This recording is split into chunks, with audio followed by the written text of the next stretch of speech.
Bah déjà, c'est de savoir comment le coach Gourcuff va déjà dans sa Bien, bien. retraite. Moi, la retraite, ça me va bien. Donc, Oui.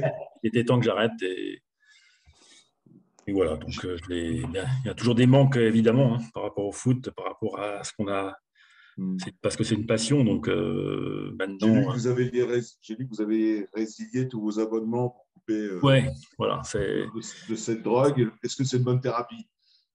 Ouais, je crois que c'était. Enfin, il y avait deux aspects, hein. Déjà, bon, c'est vrai qu'il faut, pour éviter la frustration, bah, faut, faut se détacher parce que sinon, on est toujours dans la frustration de se dire, bon, voilà, tiens, c'est par rapport au passé. Et puis bon, par rapport au monde un peu à l'environnement, c'est aussi un geste. Alors, ça change pas ça va Hmm. pas mettre Canal Plus sur la paille, mais bon, c'était aussi, moi, un geste symbolique.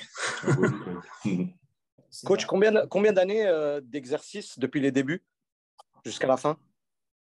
Donc, j'ai commencé en 82 et j'ai fini en 2020, quoi. Oui. Donc, ça fait 38 ans, ouais, 38 ans d'entraînement sans quasiment d'interruption, quoi. Ouais, en plus. Ouais. Ouais, ouais, Hmm. ouais.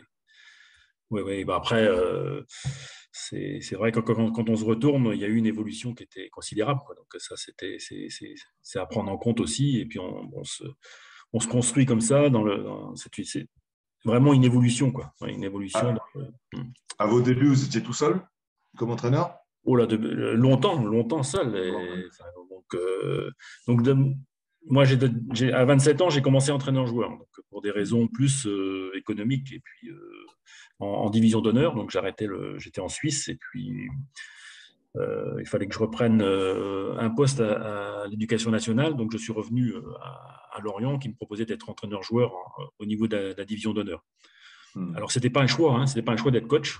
C'était juste, ça me permettait, moi, de jouer et puis bah, de jouer selon aussi mes conceptions. Donc, voilà, donc il y a eu. Et puis, bon, même si on était en division d'honneur, c'était pas anodin comme de venir à Lorient, qui avait quand même déjà un passé, qui avait des possibilités. On est monté 4 années. Euh, et puis après, je suis parti encore 3 ans au Mans, entraîneur-joueur. Euh, et pour en fait commencer ma carrière d'entraîneur en 91, oui, en 91, en revenant à Lorient, quoi. Et là, évidemment, surtout à cette époque-là, c'était où l'entraînement était complètement différent. Oui. Bon, oui, on n'avait pas d'adjoint, on était bon, le coach il faisait tout. Enfin, il n'y avait pas de préparateur physique, c'était dans une autre étape. Même au niveau de la Ligue 2, hein, c'était pas, ça n'avait rien à Oui. voir. Et donc après, dans la construction euh, quand j'étais entraîneur-joueur, en fait, je faisais jouer l'équipe de l'intérieur. Donc j'avais une conception qui était très claire du jeu, mais je le faisais vivre de l'intérieur. Et après, quand je suis passé entraîneur, j'ai eu cette perte d'influence. Je me suis dit, bah, comment faire Ah, pour que l'équipe joue suivant mes de convictions. toute façon, oui. Et là, comme beaucoup d'entraîneurs de ma génération, j'ai été très influencé par le Milan de Sacchi, non seulement par rapport à ses options de jeu, mais aussi à sa méthodologie, quoi. Et donc, c'est vrai que je me suis beaucoup inspiré du travail d'Arrigo Sacchi pour avoir une méthodologie, avoir aussi des principes de jeu qui étaient clairs et que je pouvais donc mettre en application Hmm. avec mon équipe. Et ça, Et comment on va chercher toutes ces informations-là? La alors, télé, c'était on pas s'en... facile à l'époque. C'était pas Oui. facile à l'époque. Ouais, ouais, donc, il fallait aller chercher vraiment à droite, à gauche. Et Moi, puis j'ai jamais Internet. rencontré Saki. Non, non, non. Bah, c'était en permanence dans la recherche des informations à droite, à gauche. Oui, oui, c'était pas facile. Maintenant, il y a une ouverture à ce niveau-là qui est intéressante. Mais c'est aussi je pense que quand on est passionné, ça fait partie du boulot, quoi, d'aller chercher des informations La à droite, à construction. gauche et Ouais. surtout sur disons, des coachs qui nous ressemblent, en tout cas qui sont inspirants, quoi. Voilà, donc, sur les 10 années, je dirais, de 91 à 2001. Donc, je suis resté à Lorient. Et là, j'ai fait le choix du 4-4-2. Et puis mis en place une méthodologie avec une méthodologie d'entraînement qui découlait en fait de la conception du jeu et des principes de jeu qui étaient très clairs, rigoureux et immuables. Donc, et après, juste une question. Là, vous parlez comme quoi vous aviez opté déjà pour le 4-4-2. Alors, pour en arriver à ça, aujourd'hui, est-ce que c'est votre parcours de joueur? Alors, je sais que de ce que j'ai lu, vous êtes passé vous avez été recruté pour aller à Rennes. Vous avez été donc dans différents clubs en tant que joueur. Des infos que j'ai eues, d'ailleurs, vous avez le bonjour d'Alain Thibault, que vous avez joué avec à Guingamp, qui m'a dit que c'était un très, très bon 10, vraiment technicien de fou. Il m'a dit vraiment hors norme. Donc, le 4-4-2, vous l'avez vécu, vous, en tant que joueur. Non. C'est quelque chose qui vous a plu. Vous êtes allé le chercher, ce 4-4-2. Vous l'avez vu. C'est qu'à l'époque, dans les années 70, je dirais même 80, enfin, toutes les équipes jouaient en 4-3-3. Les choix, c'était une zone qui était mal définie ou de l'individuel qui était aussi assez souple. Enfin, donc, ça se situait un petit peu là.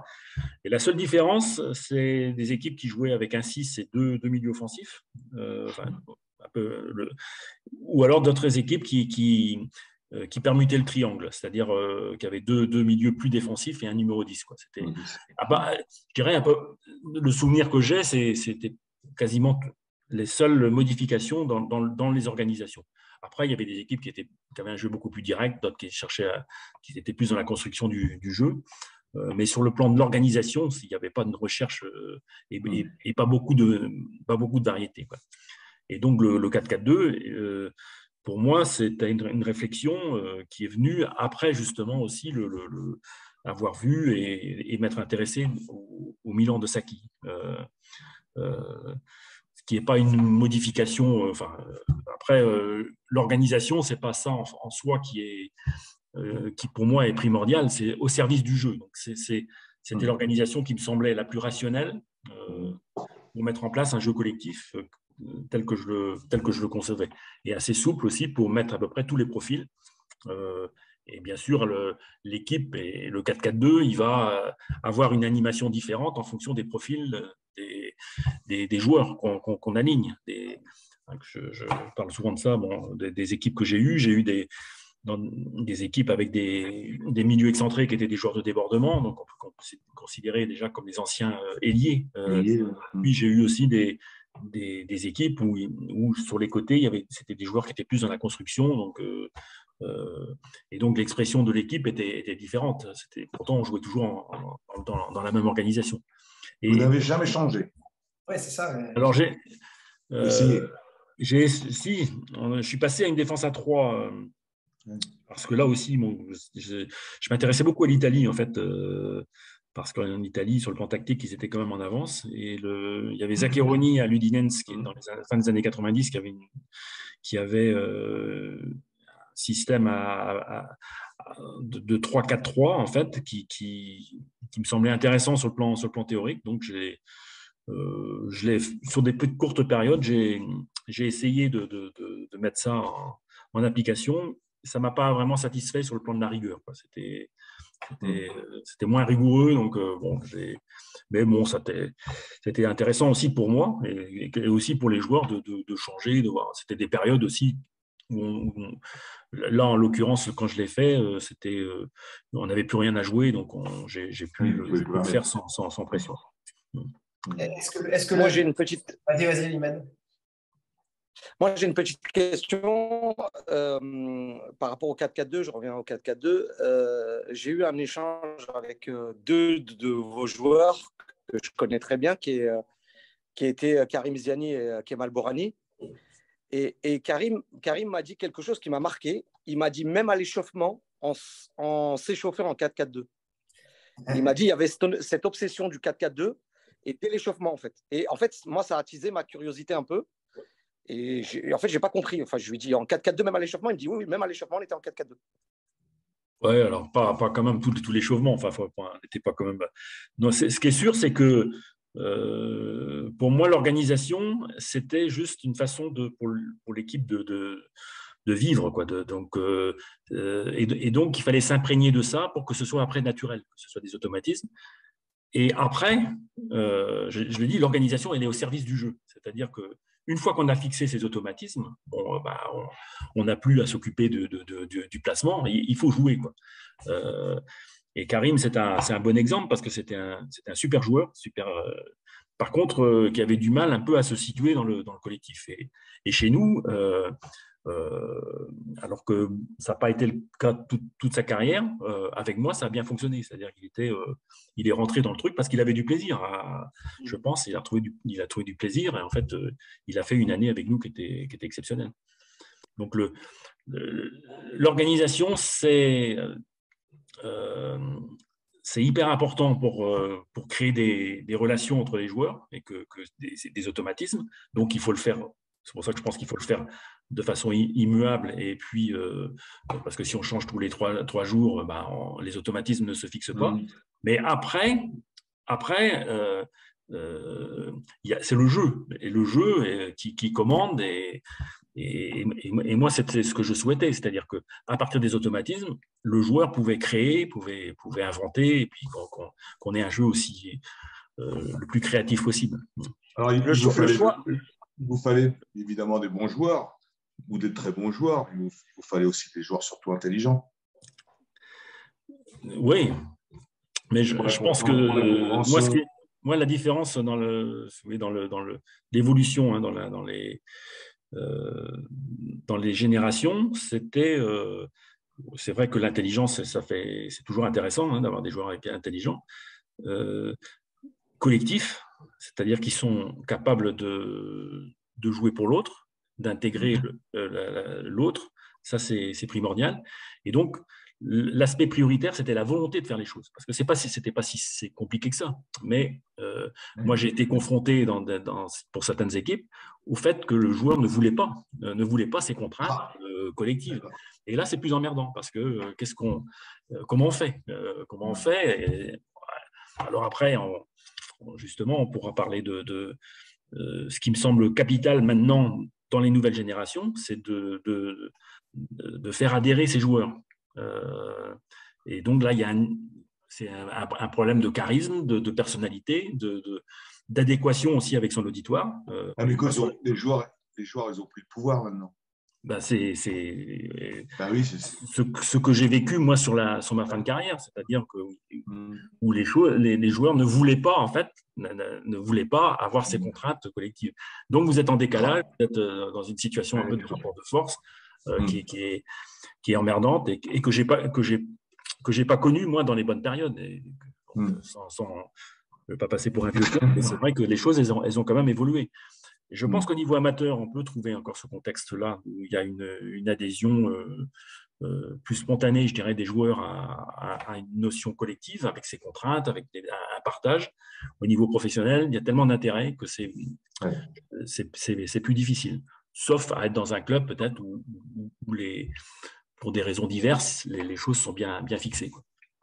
J'ai une question d'un auditeur qui est super intéressante. Il va vous la poser. On ne voit pas la photo pour l'instant. Bob, tu peux nous poser la question? Bonsoir à tous. Je sais que Christian avait un exercice qu'il aimait bien faire, veille ou avant-veille de match. Il l'a surnommé le 11 contre 0. Qu'est-ce que ça constituait, Christian? Alors, c'est en fait de répéter des automatismes sans opposition. C'est-à-dire que c'était vrai pour les aspects défensifs dans des notions de zone, par exemple. On arrivait alors, c'est assez rudimentaire. Hein, il ne faut pas faire que ça, parce qu'à un moment donné, ça ne suffit pas, mais ça permet de fixer des automatismes. Donc, déjà, les définir, parce que ça, c'est la première chose. C'est définir qu'est-ce qu'on fait. Donc, d'avoir déjà sur le plan théorique quand même des bases qui sont jetées. Et après, le travail à vide de déplacement. Avec des notions de couverture, par exemple, sur le plan défensif. Et dans la phase offensive, on travaille d'attaque placée.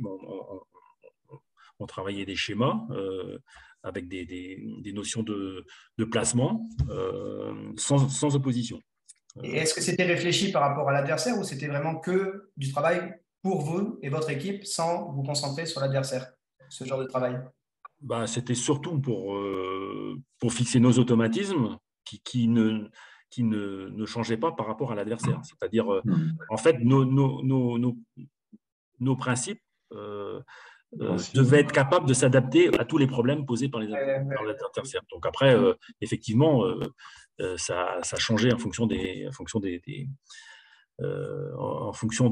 oppositions, mais c'était pas fondamentalement différent. C'est-à-dire, bon, aussi, on voulait passer par les côtés plus, ou enfin des choses. Mais le travail à vide, en fait, c'était fixer nos automatismes de façon générale. Mais bien sûr, on ne faisait pas que ça. Hein. Mais c'est vrai que c'était souvent la veille de match, par exemple, pour répéter pendant 5-10 minutes nos aspects de placement, de relations entre les joueurs. Et c'était… là aussi, c'est pareil. C'est-à-dire qu'il y a 15 ans, il n'y avait pas de problème. Les joueurs, c'était pas contraignant. Oui, il fallait avoir la capacité aussi il y a un petit peu d'abstrait là, c'est-à-dire qu'on joue contre zéro, mais en fait, il y a un adversaire. Donc, ça, les joueurs aujourd'hui, c'est pas facile à leur mettre. De faire des jeux sans adversaire et à les arrêter, à expliquer pourquoi ils doivent faire ça et qu'ils le comprennent. C'est vrai que c'est sacré. Et on revient toujours à l'aspect de volontaire, enfin, la volonté de faire les choses. Et quand on se heurte à ça, c'est difficile d'évoluer. Parce que la compréhension, on peut toujours faire évoluer les choses. Mais quand on est confronté à un obstacle dont le joueur ne veut pas rentrer dans ce cadre collectif, c'est très difficile. C'est une très bonne question, Bob. Et je ne sais pas comment vous avez pu le savoir d'ailleurs. Peut-être que vous avez un ami qui a joué avec Christian ou autre, je ne sais pas. Mais montrez votre visage peut-être si vous avez la caméra sur votre outil. Ouais, Hop. Donc, Monsieur Gourcuff, celui-là, vous l'avez eu. Ouais, mais lui, il n'était pas. Il n'écoutait pas, lui, je pense, non? Il ne devait pas écouter, lui, devant, je pense. Si, c'était. Parle d'époque, c'était une équipe qui était extraordinaire. C'est la meilleure équipe que j'ai eue sur le plan d'état d'esprit. C'était la seconde question qu'il allait vous poser, je pense. C'était quelle a été pour vous la meilleure montée? C'est ça qu'il voulait vous dire. Cette année-là, c'était extraordinaire parce que justement, il y avait une osmose. C'est-à-dire, Robert pourra en parler mieux que moi, mais il y avait ce que je proposais, c'était c'était une proposition, c'était les joueurs qui reprenaient. Donc, il y avait à la fois sur le plan relationnel et sur le plan de l'investissement technique, c'était formidable. Et comme ça marchait, il y avait du plaisir. Enfin, c'était… c'est ce que je dis, moi, cette année-là, je m'assoyais sur le banc et j'attendais juste le premier but. Et voilà, je me régalais. Robert, toi, donc déjà, on va te présenter. Donc, Robert Malm, bien sûr, qu'on connaît tous et qu'on voit à la télé souvent. Qu'est-ce que tu peux nous raconter sur Christian Gourcuff par rapport à tous les entraîneurs que tu as eus et cette notion, bien sûr, du 4-4-2, à ton passage à Lorient, bien sûr, qui t'a, d'ailleurs, je crois que c'est le passage qui t'a vraiment lancé dans le grand bain débuteur. Et donc, qu'est-ce que tu as vécu? Est-ce qu'aujourd'hui, je sais que tu coaches à côté des jeunes. Est-ce que tu remontes des choses que ton ancien entraîneur t'a appris, t'a montré? Oui, il y a plein de choses. On peut en parler des heures et des heures parce que déjà, bonsoir à tout le monde. Je vois que Bruno est dans le coin. Ça me fait plaisir de voir. Ahmed, salut. Seb, par les réseaux sociaux. C'est vrai qu'on… Salut, Robert.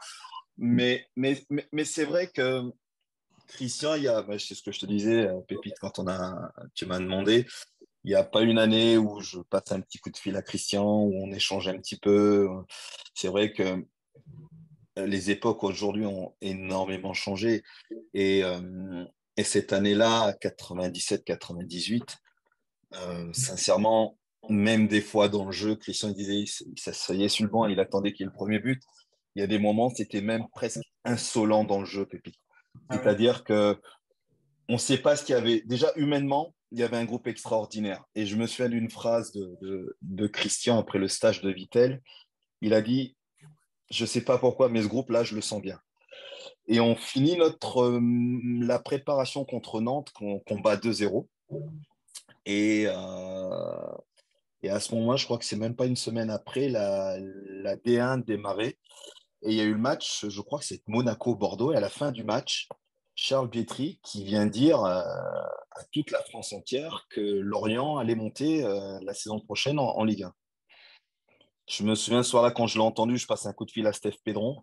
Et je dis, mais t'as entendu? Ouais, j'ai entendu. Putain, on s'est dit, mais non, ouais. Mais franchement, humainement, l'état d'esprit qu'on avait dans cette équipe-là, je peux te dire que moi, j'ai pris un pied pas possible. Un, déjà en tant que joueur. Deux, Christian nous a appris tellement de choses sur le plan tactique et je pense que c'est la plupart d'entre nous. Hein. Moi, il m'a rendu amoureux du 4-4-2. Voilà, tout simplement. Parce que je ne saurais comment t'expliquer. Un autre exemple, on va jouer un match de Coupe de la Ligue au Havre, qu'on perd peut-être. Mais à un moment donné, écoute, on trimballe cette équipe du Havre. Même les supporters havrais commençaient à crier olé, olé quand on faisait tourner le ballon. À tel point que ce soit attaque placée ou aujourd'hui, comme c'est le terme à la mode, en transition, on avait les joueurs pour pouvoir effectuer ces deux phases-là. Voilà, ces deux phases-là. Quand il fallait aller très vite et des fois avoir de la verticalité, ben, il y en a un qui décrochait, l'autre qui prenait la profondeur. Ou sinon, après, on avait effectivement nos schémas qui nous permettent en attaque placée de pouvoir passer soit par les côtés ou toucher un milieu. Bref, tout le monde savait ce qu'il avait à faire. Mais Robert, tu jouais qui devant? Alors, j'ai joué cette année-là avec Ali Bouafia et Djima Oyaolé. Sur les côtés, si Christian ne me contredira pas, il y avait Pierrick Lebert, il y avait Stéphane Pédron aussi, de l'autre côté. Et donc, si tu veux, quand on avait ça, même moi, j'ai joué sur un côté à un moment donné quand Pierrick s'est blessé. Il m'a fait la première fois que je joue à droite, ça va être à 3. On vient jouer à 3, on vient gagner à 3. Et c'est l'une des premières fois où je joue sur le côté. Mais après, tu sais, c'est pareil, c'est des automatismes, des déplacements à avoir, c'est de la couverture, ce que disait Christian. Tu peux mettre n'importe quel schéma en place. Maintenant, si tu n'as pas envie de courir, si tu n'as pas envie de faire les efforts, te déplacer l'un par rapport à l'autre, c'est bien ce que tu es en train de dire. C'est très bien pour nous, les entraîneurs amateurs, qui avons encore aujourd'hui des jeunes qui sont des nouvelles générations. Ouais. Je viens de dire un truc qui est vraiment hyper important et que nous, on maintient, je pense, pour les anciens, on va dire, c'est la partie athlétique. Aujourd'hui, même si, M. Gourcuff, là, vous parlez du 4-4-2, tout ça, on est d'accord que cette partie athlétique avait une grosse part de responsabilité dans votre système de jeu. Le cas de Robert qui vient de dire, on aimait courir ou on courait. Donc, on est d'accord que cette partie-là, quand même, elle est importante encore aujourd'hui. Mais les jeunes, aujourd'hui, ont du mal. On fait beaucoup de travail, ils veulent du ballon, ils veulent beaucoup jouer, beaucoup de ballon. Mais est-ce que vous, Christian et Robert, vous avez vraiment travaillé cette partie-là pour maintenir un niveau de jeu avec ce 4-4-2, en plus du niveau de vos joueurs? Est-ce que la partie athlétique était hyper importante? C'est surtout une question de mentale, c'est-à-dire de générosité. Donc, c'est d'abord ça, la volonté de courir, la volonté de faire les choses, et la volonté qui vient du plaisir qu'on a à partager avec les autres. Donc, et c'est ça qui change dans les mentalités maintenant. J'ai vu des choses évoluer, comme je disais. À l'époque, il y avait pas. Les joueurs étaient même plutôt demandeurs, étaient même demandeurs de ce travail tactique qu'on faisait, qui pouvait quelquefois paraître fastidieux. Les joueurs étaient demandeurs. Dans les derniers temps, quand je présentais le travail tactique, on sentait que ça emmerdait plutôt les mecs et que bon, il faut faire du jeu libre et puis pas s'emmerder à. Donc, il y a eu une évolution. Et c'est ce que je disais tout à l'heure. Je pense que ce n'est pas un problème de compréhension, c'est un problème de volonté de faire les choses pour le collectif. Et c'est ça. Et là, il faut être pour arriver à fédérer, pour arriver à amener les joueurs, il faut être, je dirais, en adéquation avec son auditoire. Et quand on arrive à un certain âge et qu'on est décalé par rapport à cet auditoire, ça devient difficile. Donc, c'est peut-être aussi pour ça qu'on voit plus maintenant d'entraîneurs qui sont pas très âgés, pas trop en décalage avec les joueurs. Ouais, mais tu sais aussi, Christian, pour corroborer ce que tu dis, plus on avance et plus aussi ce qu'on nous enseigne au niveau de la DTN ou quand on va sur les recyclages ou quoi que ce soit, tout de suite, la première chose qu'on dit, il faut tout de suite tout mettre en situation jouée. Ouais, d'accord, moi je veux bien. Moi je veux bien situation jouée tout de suite, il n'y a pas de problème. Mais je pense qu'il y a quand même ce travail tactique. Et ce travail tactique, quand tu vois, et tu le sais très bien, tu nous en parlais déjà à l'époque, quand on voit les Italiens, les autres équipes espagnoles, italiennes, bon bref, surtout les Italiens à un moment donné, faire du travail tactique et en faire des fois, et Bruno est bien placé pour le savoir, tu en faisais 2 heures des fois, tu voyais, il y avait des séances qui pouvaient durer très longtemps sur le plan tactique, qui permettaient justement, on disait que les équipes italiennes étaient quasiment injouables fin des années 80, début des années 90. Ouais, mais c'était pas fait par magie, c'est parce qu'il y avait du travail derrière. Il y avait des répétitions, et on répète encore. Et il est vrai qu'aujourd'hui, tu as le malheur de répéter 2 fois le même truc. On va dire, ah, c'est bon, ça va. Il faut pardon, il faut d'autres idées. Non, d'autres idées, elles vont venir au fur et à mesure de ce que l'entraîneur recherche et de ce que les joueurs donnent aussi au coach. Ça, après, ça va venir. Mais sur le principe, moi, je pense aussi. Oui, vas-y, Sam. C'est typiquement français parce que bien souvent, on voit le cas des joueurs français qui jouent dans les gains et qui partent à l'étranger, notamment en Italie. Ils s'adaptent à ces séances-là. Ils s'adaptent. Oui. Ouais, donc vous disiez quelque chose d'important tout à l'heure à Christian. Les joueurs ont pris le pouvoir. C'est-à-dire que quand les joueurs, entre guillemets, n'ont peut-être pas envie aujourd'hui de faire un 15-15, n'ont pas envie aujourd'hui de faire des déplacements en ville, n'ont pas envie de choses comme ça. Ça, c'est bien. Voilà. Voilà. Et ça, moi, je vois encore Christian se mettre en face de nous, mettre le 4-4-2, quitte à doubler, à tripler les postes. On se déplaçait tous les uns par rapport aux autres, où des fois, il y avait des coupelles de couleurs mis sur le terrain. Et tu savais ce que tu devais faire comme déplacement l'un par rapport à l'autre. Je veux dire, oui. Il cherchait à rendre intelligents les joueurs, à faire que les joueurs comprennent ce qu'ils font, pas bêtement.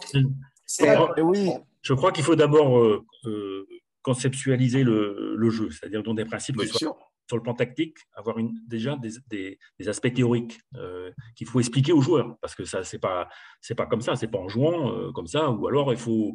C'est vrai que ça se faisait ça, mais il faut rester 10 ans dans un club et puis avec notamment la formation, donc c'est le temps. Mais là, quand vous prenez une équipe, tout de suite, il faut en 15 jours avoir quelque chose qui soit cohérent sur le plan collectif. Donc, expliquer des principes qui soient clairs sur le plan tactique. Chaque situation, qu'est-ce qu'on fait? De telle manière à ce qu'il y ait une unité de pensée, que tous les joueurs pensent la même chose. Et après, une unité d'action. Parce que si on ne pense pas la même chose, on va pas agir de façon coordonnée. Donc, sur le plan théorique, il y a nécessairement des aspects à définir. Et ça, c'est le coach qui le donne. On ne peut pas passer 15 jours que chacun donne son avis. Après, on peut toujours après en discuter. Et puis, à partir du moment où il y a ces bases théoriques qui sont définies, ces aspects tactiques, après, il faut les appliquer sur le terrain. Donc, et donc, au travers d'exercices qui sont didactiques. Enfin, on ne peut pas faire que du jeu tout de suite. C'est dont le travail à vide pour fixer des automatismes. Qu'est-ce qu'on fait? Et puis après, vient effectivement, tout ne se réduit pas à ça. C'est-à-dire qu'il faut aussi trouver du plaisir, il faut trouver de la spontanéité, de la créativité. Donc, dans un troisième temps, il y a le jeu qui s'appuie sur ces aspects théoriques, collectifs, qui doivent déjà imprégner tous les joueurs. Ça, c'était ma conception de la construction d'un collectif par étape. Je pense qu'on est encore dans cette conception alors peut-être plus nous, les entraîneurs, on en a parlé d'ailleurs avec M. Gourcuff, on est peut-être nous plus les entraîneurs amateurs encore dans cette conception d'apprendre ces genres de déplacements. Tu as dit un truc, Robert, tout à l'heure qui était très bon, c'est un déplacement à vide. Mais aujourd'hui, les joueurs, ils ne font pas un déplacement à vide. Ils ne savent pas ce que c'est un déplacement sans ballon. Presque, on est un peu dans le futsal. Je ne sais pas, Ahmed, Seb, Bruno. Aujourd'hui, les joueurs, c'est le ballon qui dicte qu'est-ce qu'ils vont faire. Tu donnes le ballon dans les pieds, ils ont le ballon dans les pieds, ils vont tenter des choses. Mais aujourd'hui, le déplacement à vide, qui pourtant est perturbateur pour une équipe adverse ou le défenseur et qui va créer des espaces et plein de choses, ils n'ont pas du tout de connaissances là-dedans. Aujourd'hui, moi, je ne sais pas, Ahmed, toi, tu es sur la région parisienne. Justement, j'allais en parler. Déjà, je rejoins Robert sur une chose, sur l'aspect formation. C'est-à-dire qu'au jour d'aujourd'hui, la partie analytique que le coach a évoquée tout à l'heure, elle est devenue inexistante en formation. C'est-à-dire qu'au jour d'aujourd'hui, le côté analytique, on te l'interdit. On est sur des formes jouées constamment, que ce soit sur les situations, sur les jeux, voilà. Donc, même dans les exos, au jour d'aujourd'hui, on te demande un côté, ce qu'ils appellent une opposition raisonnée, ce qui n'existe pas en foot. Ça, alors juste, excuse-moi. Opposition raisonnée, mais c'est la. Moi, j'ai connu ça aussi il y a 30 ans. C'est la pire connerie. Il y a opposition ou il n'y a pas opposition. C'est tout. Voilà, c'est ce que j'allais dire. Voilà, à vide ou alors la vraie opposition. Non, mais c'est une réalité. Et en plus, ça rejoint ce que disait Robert tout à l'heure. Donc, au jour d'aujourd'hui, moi, le sentiment que j'ai, c'est qu'effectivement, comme disait le coach, on a plus de facilité à le faire avec les amateurs. On a plus l'écoute des joueurs amateurs. Je ne connais pas le haut niveau, mais je pense que ça doit être un peu plus compliqué parce qu'il y a des intérêts différents. Mais c'est vrai qu'au jour d'aujourd'hui, sur le football amateur, on arrive un peu plus. Mais c'est vrai qu'aussi, on tombe sur une forme d'individualisme qui existe. Et plus on avance, et plus c'est le cas. Parce que même en N2, même en N3, on a encore des joueurs avec des agents, avec un entourage. Et c'est compliqué pour nous parce qu'on peut lui dire quelque chose, nous, mais derrière, il y a peut-être 4, 5, 6 personnes qui vont lui dire autre chose. Ils se vendent entre eux, en plus, en donnant des notions de c'est les meilleurs joueurs du championnat, alors qu'en fait, nous, on les voit au quotidien et c'est vrai qu'il y a réellement… Moi, j'ai beaucoup de joueurs qui reviennent de centres de formation, qui ont été lâchés dans la préformation, formation au niveau des clubs pro et qui ont des lacunes de fou au niveau tactique. Je trouve qu'il y a réellement de grosses lacunes tactiques dans la compréhension même du jeu. Et on en arrive à être dans le recrutement de joueurs, je ne sais pas, Imed, Seb, ceux qui sont en cours. Moi, c'est un critère de réflexion. Quand tu recrutes un joueur, même s'il n'a pas été formé dans un club, il a cette qualité peut-être de créatif et de créativité où il va faire jouer les autres. Il est capable de se déplacer parce qu'il a compris le football, il a compris le jeu. Et en fait, c'est des joueurs on recherche ce genre de profil parce que certains n'ont même pas été dans la formation à acquérir ça. C'est un truc de fou. Et on se retrouve à faire des choses. Donc, ce que je peux montrer, je pense que ce serait pas mal, c'est les 2 exercices que Christian Gourcuff nous a amenés. Donc, comme ça, il va nous les commenter. C'est Robert qui va les commenter. Hein. Non Robert va les commenter. Pépite, juste avant qu'on commente ça, je ne sais pas si Christian s'en souvient, on avait fait un match contre le Red Star à Lorient et on avait trimballé cette équipe du Red Star. Et Christian me demande comment tu as trouvé ton match. Je te l'ai dit, Pépite, mais les autres ne sont pas au courant. Et je dis, ouais, coach, si, mais je n'ai pas marqué. Et là, Christian m'a regardé en me disant, mais tu rigoles ou quoi? Tu as vu le match que tu as fait? Et il m'a montré ce que j'ai fait pendant le match, c'est-à-dire justement ce qu'on parlait, les déplacements à vide, les appels gratuits, les appels pour les autres, qui ont permis, si tu veux, à d'autres de pouvoir marquer, d'exister. Et ce n'était pas juste moi parce que j'ai marqué, non. Même souvent quand Robert Perrin m'a fait le même. Pareil, exactement pareil. Mais tu vois… Marqué, tu vois, frustré. Ouais, t'étais frustré. Mais il me disait, mais attends, mais tu rigoles. Et ça m'a permis, si tu veux, de voir autrement le rôle de l'attaquant. Le rôle de l'attaquant, bien sûr, et celle, tu le sais, c'est on ouvre le cahier, on coche, tiens, on a marqué là et là. Mais il n'y a pas que ça. Il y a aussi le jeu, les appels que tu fais qui te permettent à un milieu de pouvoir plonger dans ton dos. Voilà, c'est ça, ou un gars de côté de pouvoir reprendre l'axe par un appel croisé. Bon, bref, on ne va peut-être pas t'utiliser, mais la qualité que je pouvais avoir, si je peux me le permettre, si j'étais capable de le répéter et sans rechigner en disant on ne levant pas les bras, en m'arrêtant de jouer et disant que je n'ai pas eu le ballon. Tu vois, et souvent, ce genre de situation m'a permis aussi, peut-être pas d'être utilisé tout de suite, mais d'être à l'arrivée d'un centre ou une frappe contrée et puis de faire, entre guillemets, ce qu'il y a de plus difficile, c'est de mettre le ballon au fond, parce que souvent on dit c'est ce qu'il y a de plus facile. Non, c'est ce qu'il y a peut-être de plus compliqué.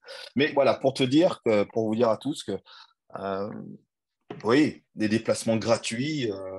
Aujourd'hui, je pense que si Christian m'en prenait même à mon âge avancé aujourd'hui, je serais encore capable de comprendre ce qu'il demande dans le jeu. Et peut-être, tu sais, sans être cramé physiquement, mais simplement par des déplacements qui te jantent dans le jeu juste pour être là où il faut. Et le bon point qui se passe aujourd'hui, on va donner un bon point là-dessus, c'est qu'aujourd'hui, de plus en plus, les matchs peuvent être filmés et les entraîneurs peuvent les analyser. Et aujourd'hui, c'est réellement un critère pour faire comprendre aux joueurs ce que des fois, ils n'arrivent pas à comprendre dans le langage quand on communique avec eux ou quand on leur explique sur le terrain. La vidéo, aujourd'hui, c'est essentiel. Et les joueurs, justement, pour les déplacements à vide, quand tu montres un exemple et que tu le scindes de ton match et que tu le montres aux joueurs, là, ils comprennent un peu plus. C'est vrai qu'ils sont vraiment dans cette vision, que tu le vois sur Instagram, les machins, les joueurs, ils sont toujours sur les téléphones, toujours sur des trucs comme ça. Et c'est vrai qu'aujourd'hui, l'analyse vidéo est un gros plus. J'ai vu Bruno un petit peu dubitatif quand tu as dit ça. Je me trompe? Ouais, je l'ai eu fait encore l'année dernière. Ouais. J'ai vécu l'année dernière en national où tu fais des retours vidéo et où tu vois des aberrations, quoi. Donc, tu es obligé de le souligner. Alors après, si tu les écoutes, ils préfèrent faire de la vidéo isolée. Donc, tu as 25 joueurs, ça à foutre. Ouais. Ou sinon, à un moment donné, comme je leur ai dit, ça sera chacun son tour, mais on est là pour progresser. C'est pas vous engueuler, c'est vous faire comprendre, tiens, telle erreur, il ne faut pas la faire. Ah bah, c'est pas eux. Non, c'est pas moi. C'est pas eux. Non, mais... Je l'ai eu il n'y a pas longtemps, ça en plus. Mais... C'est pas moi, je l'ai eu. Hein. Non, mais c'est super parce que du coup, moi ayant connu toutes les divisions, toutes les catégories, du coup, je découvre des populations, mais c'est fantastique. Le footballeur de nos jours, il est fantastique. Il a un ego surdimensionné. C'est jamais de sa faute. C'est compliqué. C'est compliqué. Donc, l'entraîneur peut avoir 80 balais, il peut en avoir 40. De toute façon, ce n'est pas de sa faute. Et ça, par contre, je pense qu'on est devant un problème de société. Tout simplement. Oui, c'est sûr que ça, on le découvre de toute façon. Plus ça va aller, plus ça va être compliqué. Il ne faut pas rêver. Dans tous les cas, sur la partie analyse vidéo, c'est clair qu'aujourd'hui, les clubs ont un intérêt là-dessus. C'est bien. Et j'en parlerai après l'émission. C'est vrai qu'aujourd'hui, les clubs ont toujours des problèmes financiers pour s'acheter des telles caméras. Moi, j'ai permis de créer un outil qui s'appelle KidComFoot. Ça permet de gagner, de générer de l'argent pour les clubs pour s'acheter, pourquoi pas, des équipements et notamment des caméras autonomes. Donc, je partage l'exercice. Il n'y a pas que le match pour l'analyse vidéo, parce que moi, depuis 2014, j'utilisais la vidéo à l'entraînement. Donc, ce qui permet aussi déjà de gagner du temps, de bien faire les remarques, des critiques donc, de l'entraînement, enfin, des critiques positives ou négatives, un retour sur l'entraînement avec la vidéo. C'est un outil extraordinaire. Et d'ailleurs, on va montrer les exercices, mais je voulais juste, parce que j'ai échangé hier avec Robert, et c'est vrai qu'il a dit un truc, et on en a reparlé d'ailleurs avec Christian Gourcuff, c'est Christian, déjà à l'époque, quand moi j'étais même joueur en 97, il était déjà créatif, puisqu'il s'était déjà associé avec une société informatique, et il faisait déjà un logiciel, moi qui suis dans les logiciels, vous le savez tous, et il faisait déjà des logiciels en fait qui permettaient de voir des pions bouger, pour donner vraiment encore plus de culture aux joueurs de comment se déplacer, tout ça. Et ben, on va dire que c'était déjà l'inventeur de ça, en fait, les logiciels. Moi, pour l'info, aujourd'hui, je crée des logiciels, mais j'étais allé, je me souviens, j'étais en 97-98, je crois, j'étais allé à Lorient voir la personne qui avait monté le logiciel et j'avais compris que c'était avec M. Gourcuff que ça avait été créé. Et déjà, peut-être que c'est lui qui m'a inspiré à faire ça, mais voilà, c'était vraiment génial. C'était vraiment une bonne idée. Donc là, je partage les exercices et donc, ben, Monsieur Gourcuff et Robert, vous pouvez y aller. Je vous laisse commenter. Alors, je lance le truc si tu veux, Robert. Vas-y, lance. Donc, là, on a donc une situation 10 contre 10, donc deux équipes qui sont dans une organisation 4-4-2, mais on peut l'adapter l'exercice différemment. En fait, le travail consiste au travail de la zone presse par le bloc de 8. Donc, à la perte de balle, en fait, ne peuvent récupérer le ballon que les 4 défenseurs et les 4 milieux de terrain dans la moitié défensive. C'est-à-dire, on impose un replacement de ce bloc de 8 à la ligne médiane et après, donc, ils défendent sur l'autre équipe. les deux attaquants donc, ne participent pas à la récupération du ballon. Mais ils ont en charge, dans la phase défensive, justement de se libérer pour être disponible à la récupération. Donc là, on travaille cette zone presse, les travails de couverture, on travaille de la récupération par le bloc de 8. Le fait de fixer une zone de replacement, ça permet de maintenir une structure, la structure des deux lignes de 4, bien stable. C'est-à-dire que si on le fait pas, si on ne fixe pas de zone, ça reste très, très flou. Tandis que là, en termes de rigueur, ça permet d'avoir ce bloc de 8 bien en place.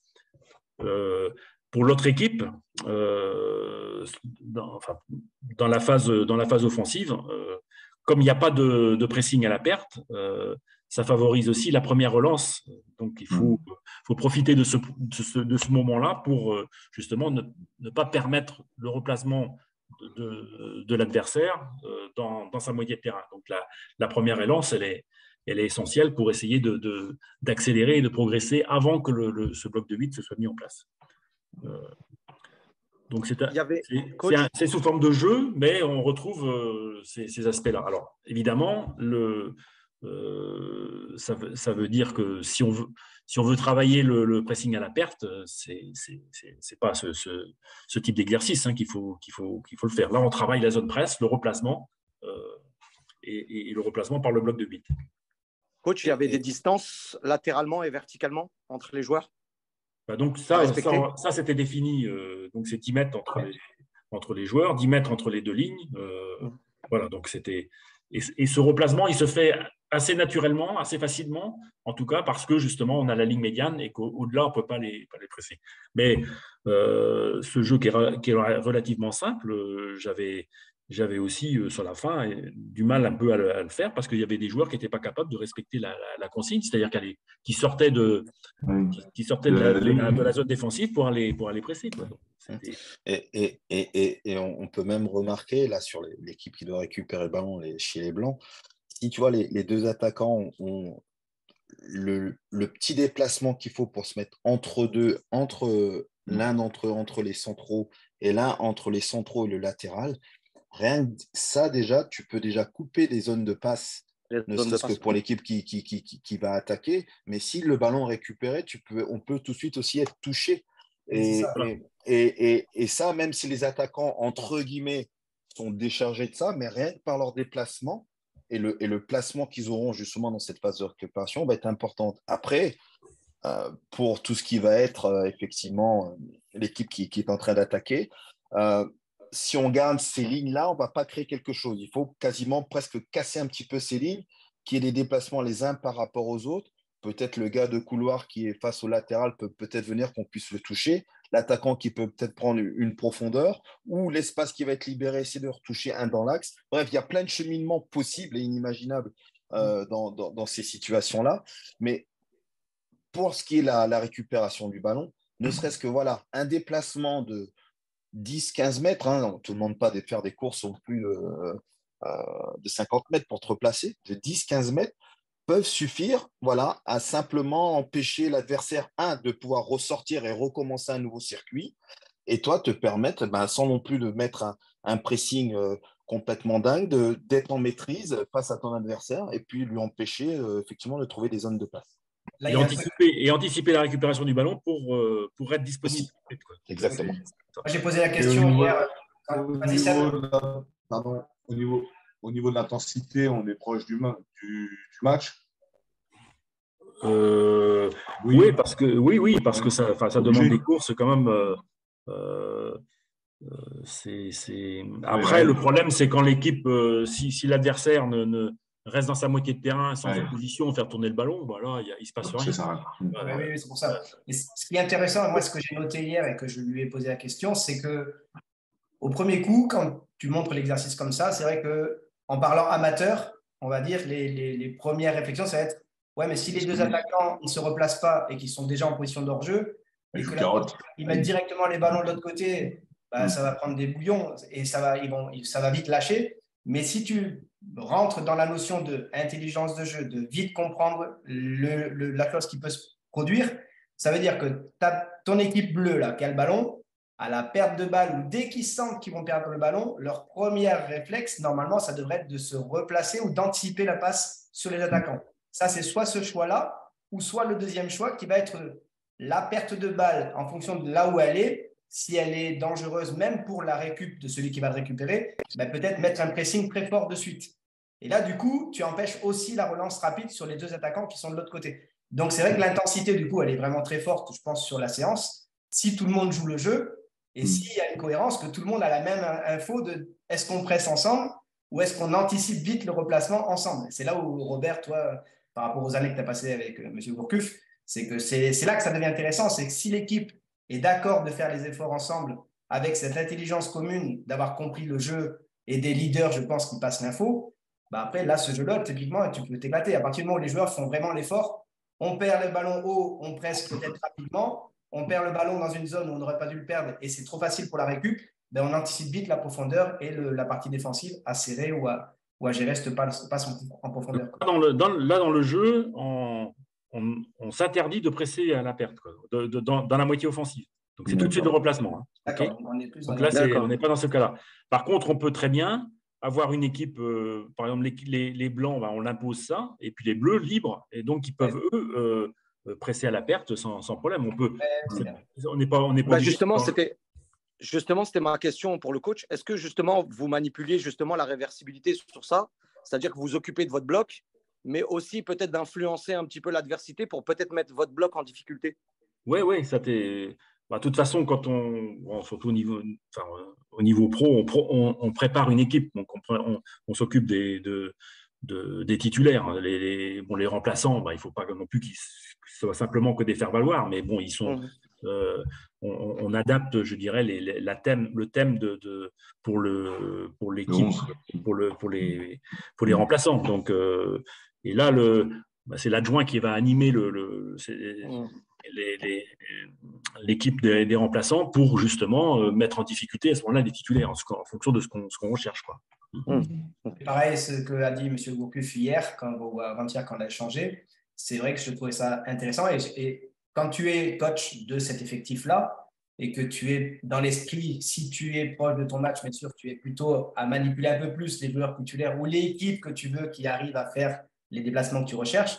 C'est vrai que de mettre un adjoint à gérer vraiment l'équipe adverse, on va dire, comme une équipe réellement adverse, avec un entraîneur qui les booste, qui les motive, mais toujours avec les mêmes consignes ou les mêmes réflexions de base pour l'ensemble de l'effectif, du coup, tu te retrouves vraiment dans une opposition où même les remplaçants ont un entraîneur qui va les pousser à ne pas accepter des choses ou à faire des choses. Ça devient intéressant d'avoir une vraie et réelle opposition, quoi. Cette séance-là, c'est le mercredi? Oui, plutôt le mercredi, oui. Donc le mercredi, à peu près, les joueurs savent pour le week-end. Ah ben le mardi, déjà, il y avait… Robert, il savait tout, il jouait tout le temps, donc il n'y avait pas de problème. Oui, voilà. Putain, Pépite, si tu fais ça le mardi, t'es mort. Hein, non, mais déjà, tu as une bonne partie de ton équipe qui est… Tu peux gérer très bien en mettant une partie la défense. Quand on prépare une équipe, on est… tactiquement, on est obligé de le faire. Le travail, c'est la base du travail. Donc, on le fait. Mais moi, sur les dernières années, on m'a beaucoup reproché ça. C'est-à-dire, c'est le principal reproche qu'on m'a fait. C'était parce que il n'y avait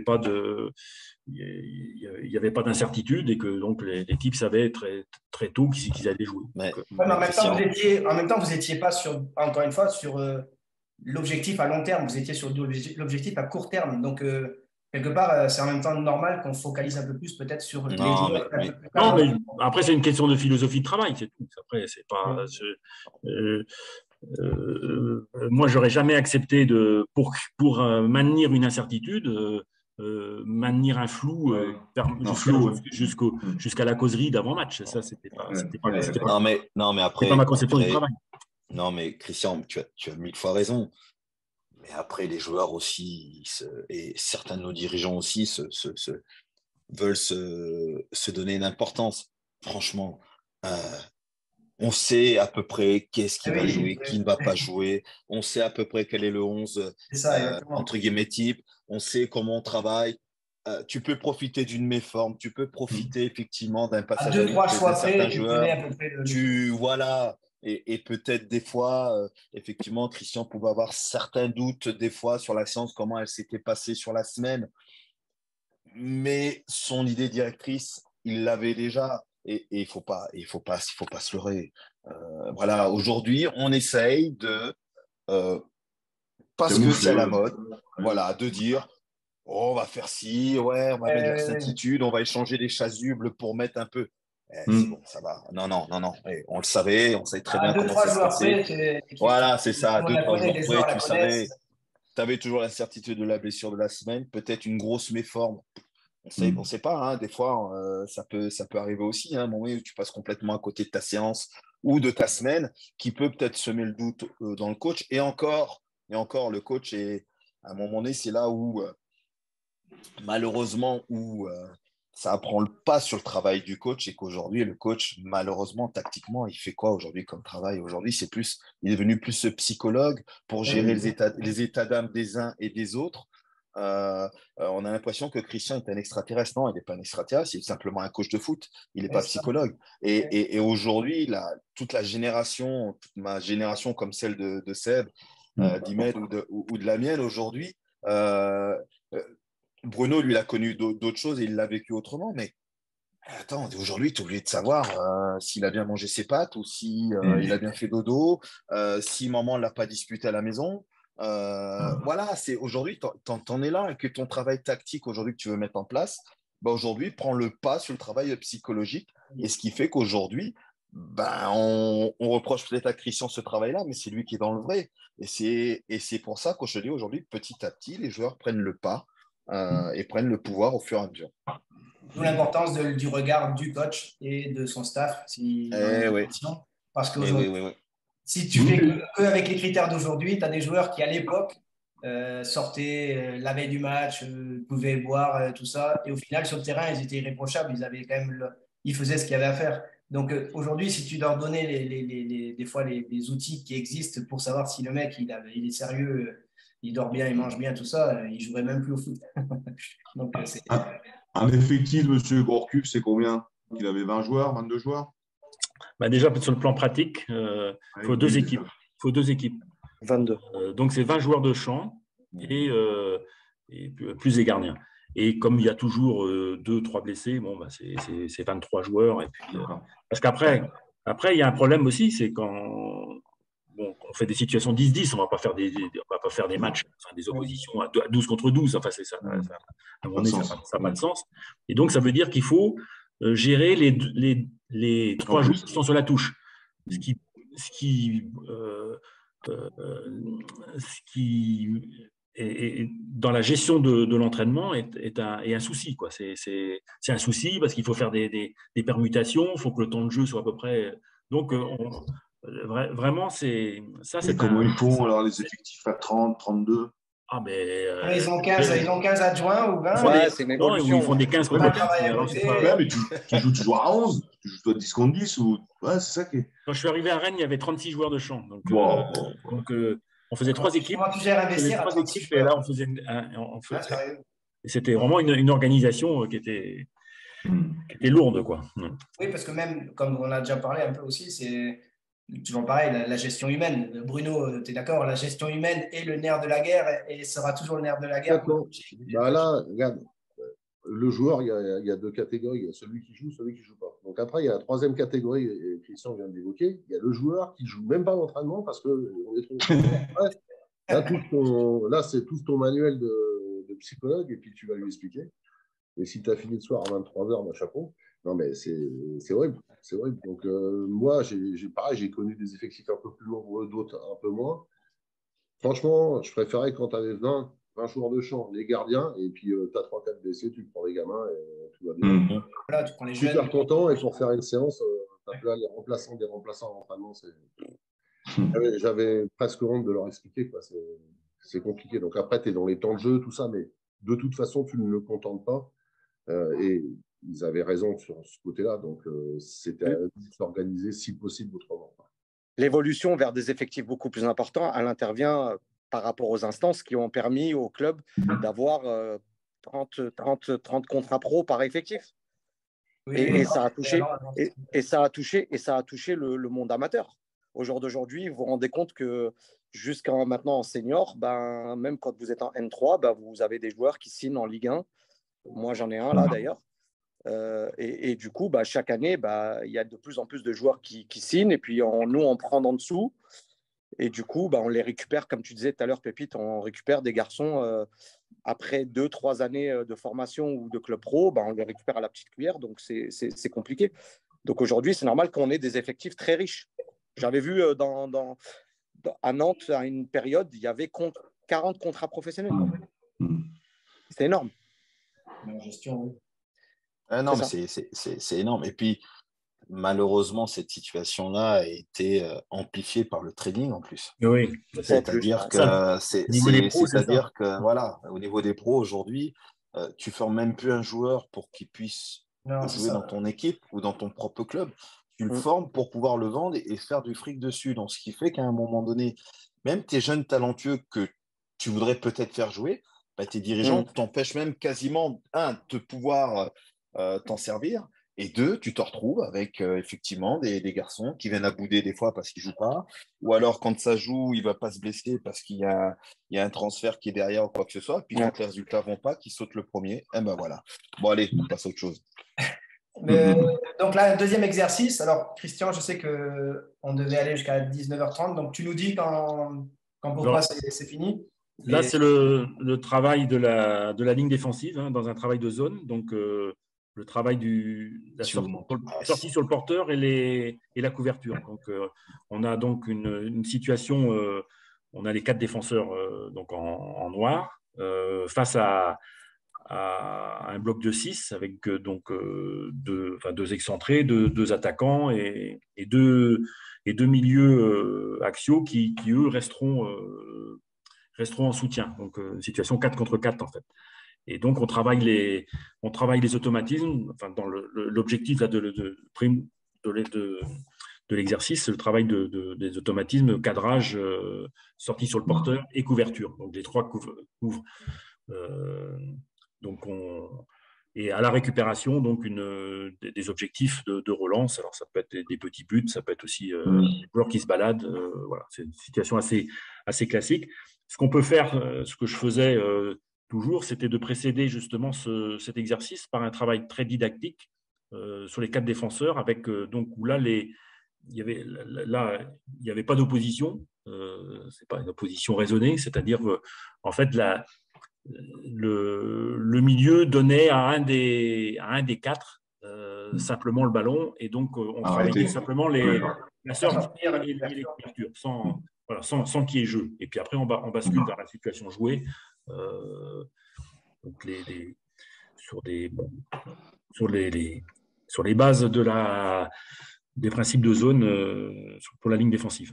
On est d'accord que le gardien était intervenant lui aussi dans la partie défensive. Bien sûr. Oui.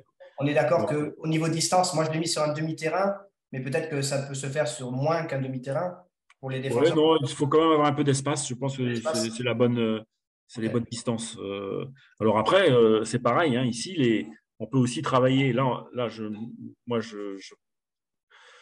me fixe sur le travail de la ligne défensive, mais pour le bloc de 6, on peut aussi travailler l'animation offensive, quoi. C'est-à-dire. Alors par contre, pour le coach, là en l'occurrence, c'est difficile de commander les deux en même temps, quoi. Donc, c'est que l'adjoint, il est nécessaire pour guider, par exemple, les offensifs. Alors, le coach corrige le comportement des défenseurs, quoi. Coach, juste sur cette situation, au fur et à mesure, vous ajoutez votre deuxième ligne. Alors, on peut le faire aussi, évidemment, oui. En rajoutant le milieu de terrain. Mais alors, à ce moment-là, on se retrouve presque dans une situation, la situation précédente, quoi. On fait le travail du bloc de 8, quoi. Mais rien n'empêche, bien sûr, on travaillait par la ligne de 4, le bloc de 8, et puis après, même le bloc de 10.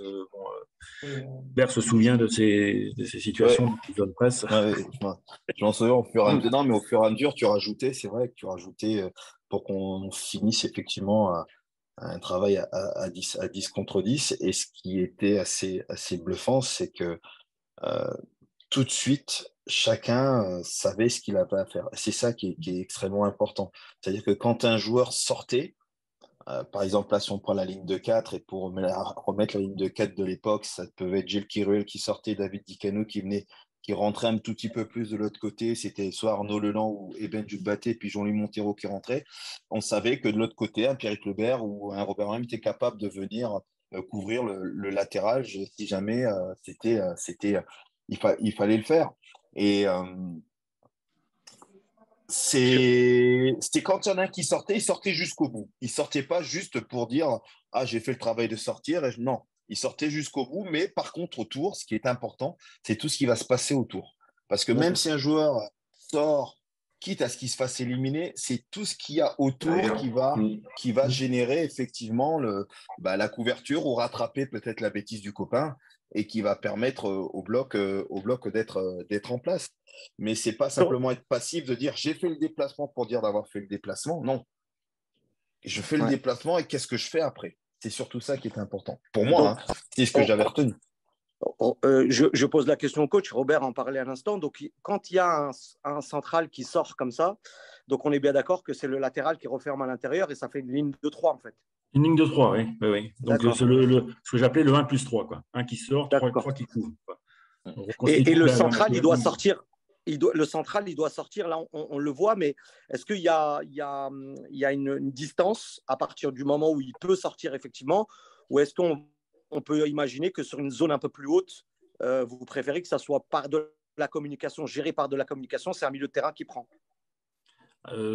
En principe, donc, les distances entre les deux lignes étaient de 10 mètres à peu près. Donc, ça veut dire que la sortie sur le porteur ne peut pas excéder 10 mètres. Quoi, parce que Et donc, si le joueur qui reçoit le ballon est au-delà des 10 mètres, et donc s'il est en retard dans le cadrage, il n'a pas à sortir. Donc, il doit faire ce choix et il doit rester à ce moment-là dans la ligne de 4. Et après, tu reviendrais à placer… Cette notion de distance par rapport à l'adversaire qui est importante. Quoi. D'accord. Si tu maintiens les distances de 10 mètres, comme il dit, c'est vrai que du coup, toi, comme tu dis, 10 mètres, c'est qu'à 2, 3, 4 mètres, le joueur il peut sortir dessus s'il est dans l'instant de la passe, du mouvement. Mais s'il ne sort pas, bien sûr, il va communiquer à ses milieux de gérer le truc. Après, tu as l'espace qui reste bien de 10 mètres. C'est vrai que ça ne fait pas beaucoup d'espace pour gérer. Donc, intéressant. Moi, j'ai une question. Alors après, je ne sais pas si vous avez encore un peu de temps, mais sur le côté qu'on vient de dire tout à l'heure, au niveau… Nous, on se retrouve aujourd'hui dans les niveaux amateurs, et je pense qu'en pro, il y en a aussi, puisqu'on en voit pas mal, avec des manques de culture, manque de technique, mais vraiment des techniques de base. Je trouve qu'on est très, très loin des joueurs techniques. Après la tactique, oui, il y a des grosses lacunes, mais je trouve que la technique de base, il y a vraiment pour moi de très grosses lacunes. Et là où ça devient inquiétant, c'est qu'on récupère même des joueurs qui arrivent des clubs pro et qui ont aussi ces grosses lacunes techniques. Alors, ils ont de la vitesse, ils ont des trucs comme ça, mais c'est pas bon, quoi. Il y a vraiment… Alors, est-ce qu'aujourd'hui, la formation, vous seriez-vous favorable à mettre des entraîneurs de bonne qualité sur des éducateurs, sur des équipes de jeunes pour former ces gamins, pour qu'on les ait à maturité à 14, 15, 16, 17 ans, où on a pu un travail technique et voire tactique à leur apprendre. Après, ils ont déjà de l'intelligence de jeu, mais tout ça, est-ce qu'aujourd'hui, votre philosophie, parce qu'à Lorient et autres, vous êtes restés longtemps, et vous avez structuré le club d'une manière où il y a la formation qui suit et les joueurs, ils arrivent avec un cursus. Aujourd'hui, on a plein de lacunes là-dedans. Alors, voilà. Comment vous feriez, vous, aujourd'hui? Je pense que le problème… Pardon, je vais juste compléter. Tu le vois par rapport aux réserves qui sont… Oui, exactement. Voilà. Mais les réserves, c'est plus comme avant. Avant, il y avait la T3, il y avait beaucoup de clubs des réserves pro, encore en CFA. Mais là, il y a beaucoup de clubs qui sont en CFA2. Beaucoup de réserves pro. C'est fou quand même. Oui, pour revenir au problème de la formation, je pense qu'il y a la hiérarchie des éducateurs. Elle se fait malheureusement par les catégories, c'est-à-dire je dirais le moins compétent, c'est les débutants, et puis on monte dans la hiérarchie, et l'éducateur a comme ambition justement de progresser au fil des catégories pour arriver en senior, quoi. Donc, ce qui fait qu'on se retrouve quasiment, alors c'est pas vrai à 100% évidemment, mais on se retrouve avec un niveau de compétence qui est moindre dans des catégories qui sont essentielles quoi, dans la formation. Mais bon, ça c'est aussi un problème déjà économique parce que bon, l'entraîneur des moins je pense des U12, il est moins rémunéré que celui d'un senior. Donc, voilà. Et après, sur l'ambition aussi de l'éducateur, il commence par en bas. C'est pas forcément une vocation, mais il démarre sa carrière, quoi. Donc, là, vous parlez d'économique, mais si on réfléchit pour l'avenir du milieu pro, parce qu'au final, on forme l'amateur, forme toujours les pros. Aujourd'hui, de ce qu'on voit, moi, je pense que Seb, Imed vont être dans le même sens, et Bruno. Aujourd'hui, de ce qu'on voit, je trouve qu'on a de plus en plus de pertes de gamins de qualité qui arrêtent de jouer au foot à cause de ce genre d'éducateur qui n'apporte plus une plus-value. Le gamin ne prend plus de plaisir, n'apprend pas grand-chose, et on perd des joueurs qui ont de la qualité réelle et qui, pour moi, peut-être seraient même meilleurs que d'autres qui arrivent à continuer. Et je trouve que c'est là où c'est dommage, c'est que l'investissement que vous dites, financier, il serait plus porteur d'être investi sur des éducateurs. Peut-être qu'il y a une égalité à faire au final. Peut-être que tout le monde est à 500 euros, tout le monde est à 500 euros. Ça, c'est une question de valorisation de l'éducateur. Oui, valorisation à tout point de vue, sur le plan économique, sur le plan de la reconnaissance déjà aussi, parce que c'est la reconnaissance du travail. Et la reconnaissance du travail, il n'est pas forcément à tous les niveaux, mais dans la formation non plus. On voit bien qu'il y a beaucoup de championnats, c'est-à-dire qu'un éducateur va être valorisé par les résultats de son équipe plus que par la formation des joueurs. Donc, c'est déjà quelque chose qui n'est pas normal. Regarde, Pépite, tu regardes les réformes qui sont mises en place. Oui, là, t'es coincé. Ça va faire mal. C'est là où après il faut qu'il y ait. Moi, j'ai retenu des choses, ce que on a écrit sur vous, tout comme ça. C'est vrai que moi, je m'y retrouve aussi. C'est le jeu, produire du jeu. Ça, pour moi, c'est essentiel. Il faut le faire. 2, et je pense que Robert va être d'accord, il l'a dit tout à l'heure, plaisir. Donc, jeu, plaisir. Donc, rigueur, amener une rigueur dans ce jeu et que les joueurs prennent plaisir malgré la rigueur. Donc, tout ça, doit être obligatoirement la base pour moi de toute la formation.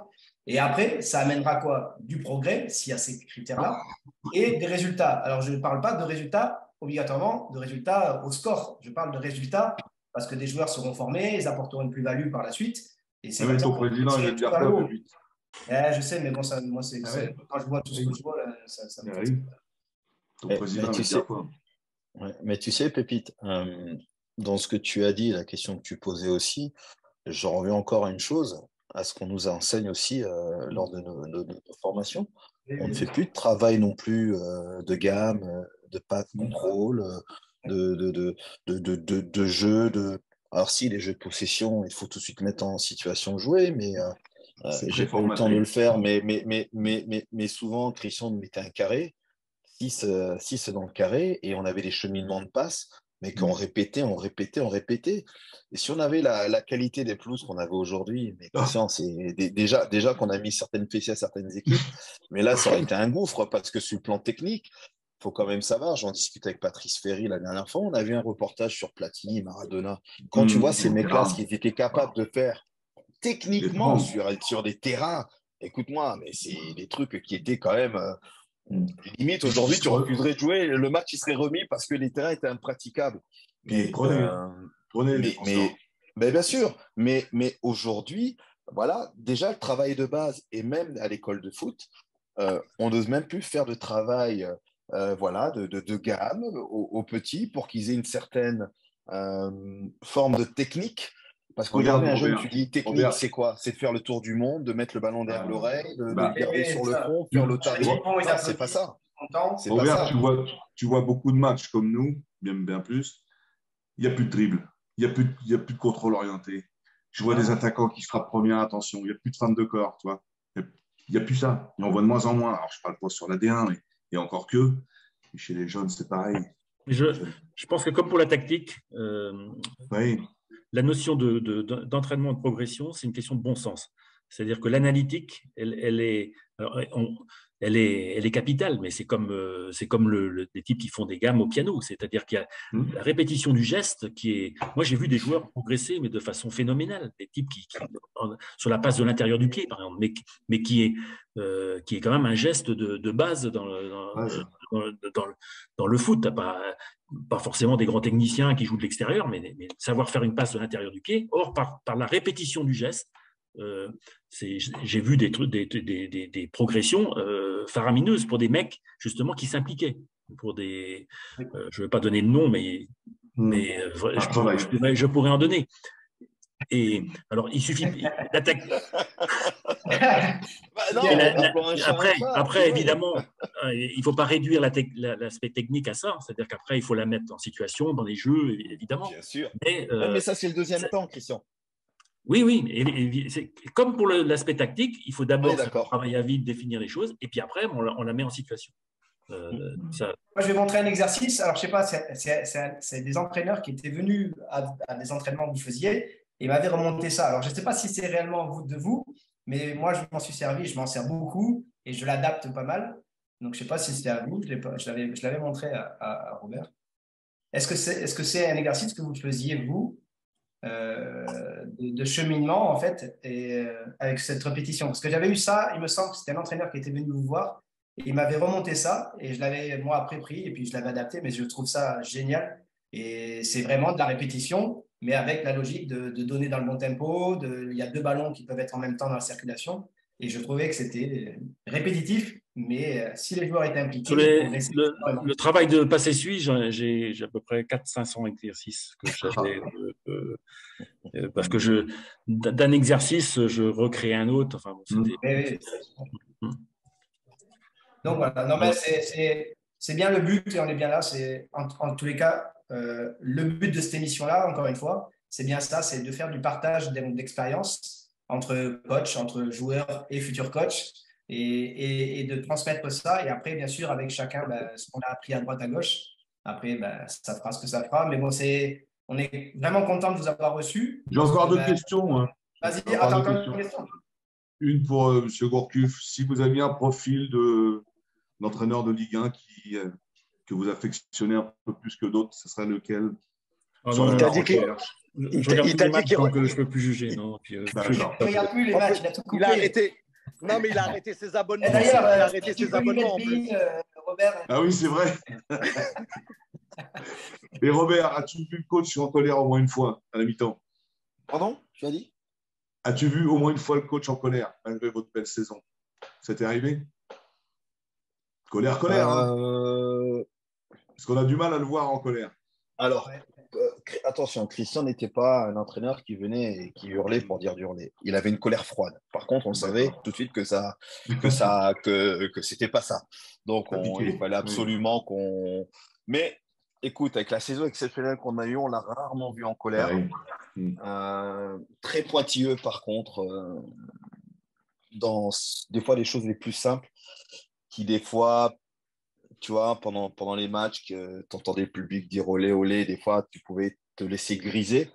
C'était sur ces points-là où il fallait… non, j'ai même vu des fois…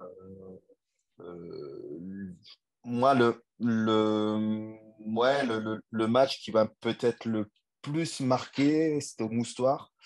C'était juste avant la trêve, on a battu Saint-Étienne. Mais écoute, ce match-là avait été… je ne sais pas comment t'expliquer. Ça avait été on avait gagné 4-0, je crois, on a gagné 4-0. On avait tout eu, de l'attaque placée en passant par les transitions, des récupérations hautes, basses. À un moment donné, tu as l'impression que Saint-Étienne pouvait revenir et puis là, on leur mettait le coup de taquet. Non, on leur interdisait. Et c'était simple. Toutes les équipes qui venaient disaient si vous allez à Lorient, le tarif, c'est 3-0. C'est ce qu'ils se disaient à l'époque. Mais on n'a rien sans rien. Je veux dire, aujourd'hui, moi, je regarde encore des souvenirs. J'en discute avec Stéphane Pédron, même des fois, David Dicano, des joueurs que j'ai pu avoir. On est venu faire des matchs de Lorient en Ligue 2. Même Gilles Keruel, tu vois, qui était peut-être pas le plus doué des footballeurs. mais qui comprenait tout de Christian et qui savait comment Christian il fallait qu'il joue. On s'assied autour d'une table, on était capable de passer la soirée à parler rien que de ça, tu vois, parce qu'on avait pris un pied énorme, du médecin, de Jean-Paul Pédeluc, le médecin, en passant par les kinés, bref, tout le monde. Cette saison 97, on pourrait passer une soirée à en parler. Bon, j'espère qu'on le fera un de ces quatre, ou sinon, le jour, je reverrai Christian autour d'une bonne bière. Écoute, ça sera avec grand plaisir. Mais tu passes à Lorient. Attends, mais est-ce que Christian il a une anecdote sur toi? Parce que bon, c'est bien beau là, mais est-ce que Christian, vous avez une anecdote sur Robert? Un truc qu'il n'a pas réussi ou un truc qui s'est planté ou je sais pas, un truc. Alors, il y a Parce une que là, il chose, est content. Robert était venu avec Christophe Legris de Saint-Brieuc. Ah, mais je l'ai eu hier à Christophe. Suite au dépôt de bilan de Saint-Brieuc, donc il avait signé. Et à Lorient, donc l'objectif c'était le maintien. Donc, comme les dirigeants étaient très très frileux, ils avaient signé contrat d'un an renouvelé ou de deux ans.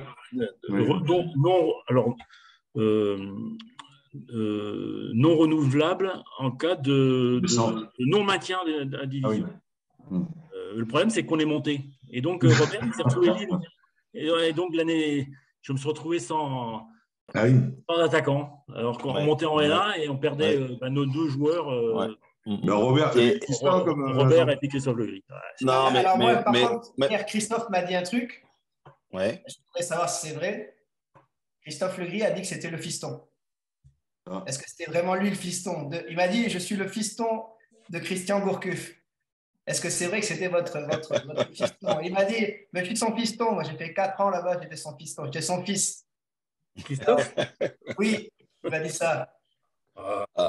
Mais c'était tous mes fils.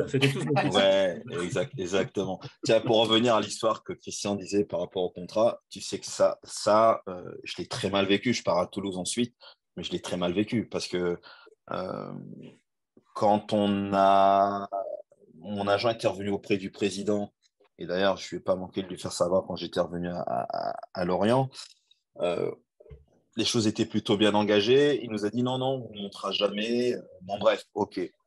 On va gagner à Sochaux et à ce moment-là, la saison, on a 15 points d'avance sur le troisième. Donc, je veux te dire qu'on était à peu près mi-mars, presque début avril. Il ne pouvait pas nous arriver grand-chose, si tu veux. La seule chose qui nous a échappé cette année-là, c'est le titre. Et je pense qu'il y a eu 4 matchs de trop parce qu'on jouait à 22 à ce moment-là, la Ligue 2. Et je pense qu'il y a eu 4 journées de trop pour nous.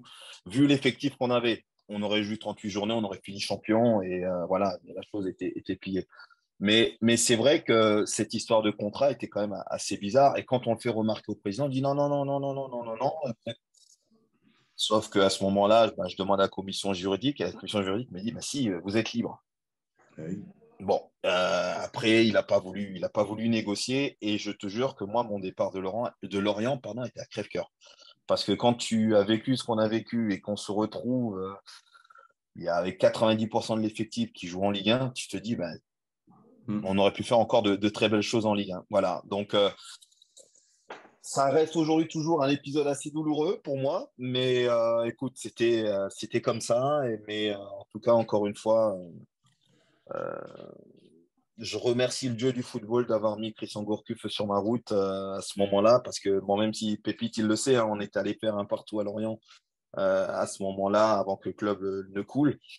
Mais déjà, quand tu jouais contre Lorient, et tu le sais, c'était pas simple. Hein. Souvent, tu courais plus après le ballon que tu n'avais le ballon. Mais écoute, encore quoi que vous, avec 3, il devait peut-être avoir match à ce moment-là parce que vous étiez aussi pas mal du tout.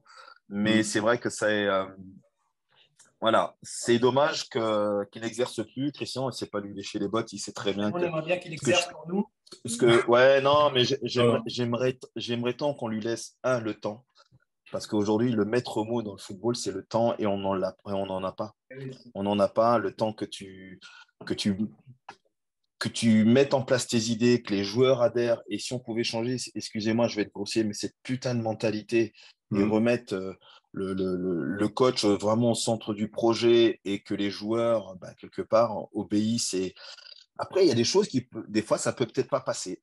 alors, je suis peut-être un doux rêveur, c'est vrai, mais c'est vrai que moi, Je c'est vais quelque chose que j'ai important. Je vais devoir vous laisser parce que j'ai des. En tous les cas, Christian, merci Ok. Merci beaucoup. Bah, c'était un vrai plaisir. Merci. Et puis Robert, quand tu passes à Lorient, Avec grand plaisir. Je te passe un coup de fil. Ok, Christian. Ok.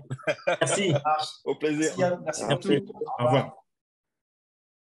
C'est clair que réel plaisir de voir ce coach et content que tu sois intervenu, Robert. C'est clair que. Écoute, moi, ça m'a fait plaisir. Puis, même pour lui, je pense qu'un coach, Bruno, je ne sais pas si toi, aujourd'hui, tes joueurs qui ont fait des épopées de fou avec toi, est-ce qu'ils te le rendent même après en ayant des échanges, ne serait-ce que.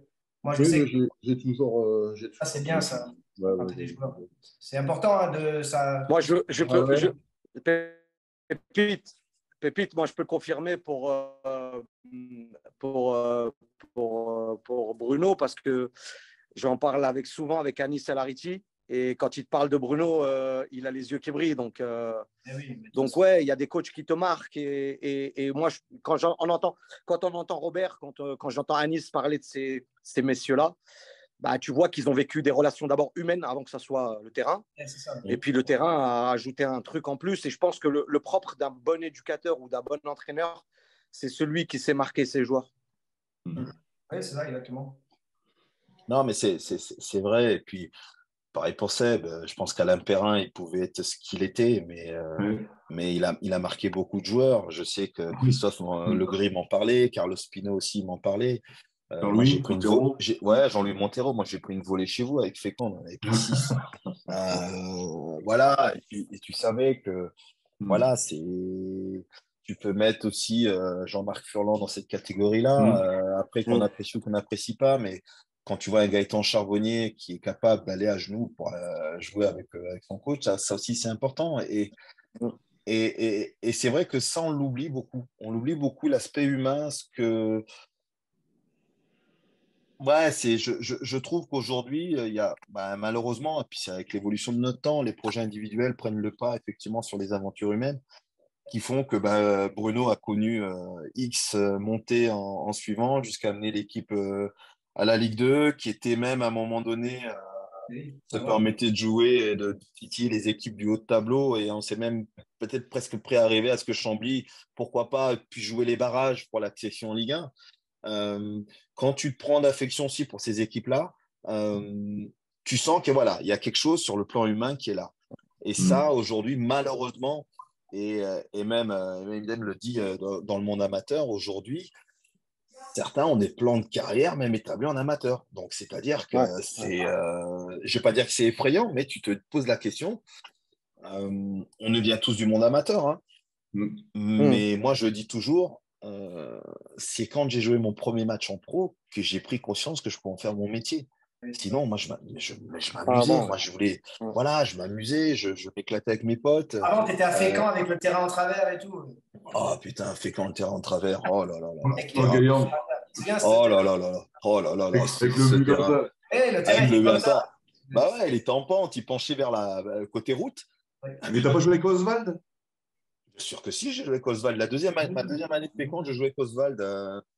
Non, écoute, moi j'ai fait 2 ans aussi à Fécamp et tu dis quand il y a des hommes qui te marquent. Personnage, Jackie Collinet était pareil. Peut-être beaucoup plus expressif, notamment dans la colère ou quoi que ce soit, mais qui humainement, pareil, était attachant comme tout, quoi, tu vois. Et venir jouer à Fécamp, c'était jamais une chose facile, quoi, hein. Donc déjà, tu avais le terrain, mais en plus, il te fallait te taper des mecs qui t'arrêtaient pas de te courir sur les talons, c'était assez compliqué.